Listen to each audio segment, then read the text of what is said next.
Téhéran est une mégalopole de 12 millions d'habitants qui se divise grosso modo en 3 zones. Au nord les plus riches, au centre la classe moyenne, au sud les moins fortunés. C'est la ville qui attire le plus d'Iraniens. C'est aussi la plus chère du pays, grouillante mais aussi sécurisante. L'alcool est interdit, le voile obligatoire pour les femmes qui depuis quelques mois sont autorisées à passer leur permis moto. Notre correspondant a rencontré Omid Nahagi, 34 ans. Architecte et musicien, il vit dans un quartier aisé, passe son temps entre son bureau et un studio d'enregistrement. Il aime sa vie, n'évoque pas la politique ni la religion. Téhéran est une belle ville, agréable à vivre, avec des opportunités de travail et des activités. On peut être heureux dans cette ville, mais la façon de vivre dépend de l'attitude de chacun. C'est une décision personnelle. Le week-end, Omid aime prendre la route. Marié depuis 4 ans, lui et sa femme Nouchine adorent venir skier ici à Darbansar. Une station réputée située à 60 km au nord-est de Téhéran.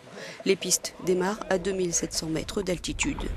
Il y a 2 restaurants et la police morale qui passe vérifier entre autres si l'interdiction d'alcool est bien respectée ou si vos cheveux sont bien cachés, mais pas les barbes.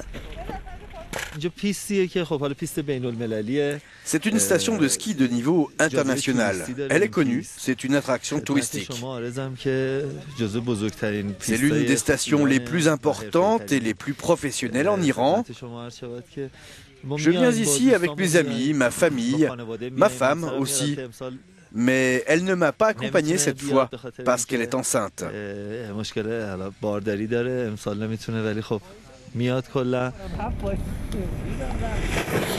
Direction un nouveau Téhéran, mais dans la partie centrale de la ville. Ici, les loyers sont moins hauts, entre 200 et 300 euros par mois, plus un dépôt de garantie de 5 000 euros pour un 70 mètres carrés, sachant que le SMIC est à 200 euros. Hamid Garavi, 34 ans également, est un ingénieur en électronique et il cumule 2 emplois dans 2 entreprises différentes. Marié depuis 11 ans, il a 2 enfants. Il se dit pourtant satisfait de ses conditions de vie. Je suis locataire et comme je prévois d'acheter un appartement, j'ai 2 emplois.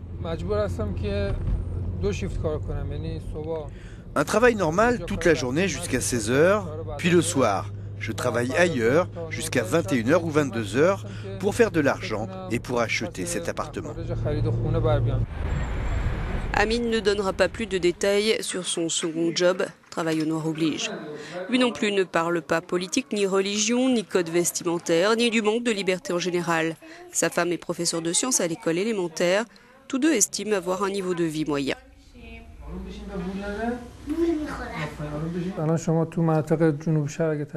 Dans le sud de la ville, on peut trouver des quartiers où les conditions de vie, vêtements, nourriture ne sont pas convenables du tout.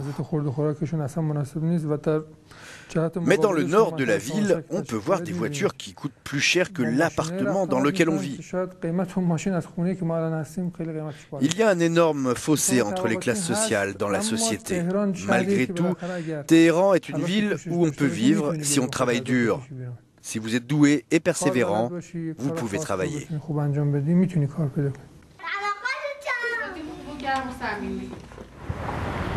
Retour dans le nord de Téhéran, où les loyers oscillent plutôt entre 500 et 800 euros et où le dépôt de garantie peut atteindre 15 000 euros.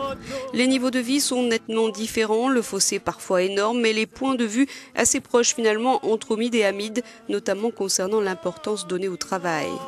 Même si, à cette heure de la journée, sur cet immense balcon, l'heure est plutôt à la détente. یکیشون تو فکر همسر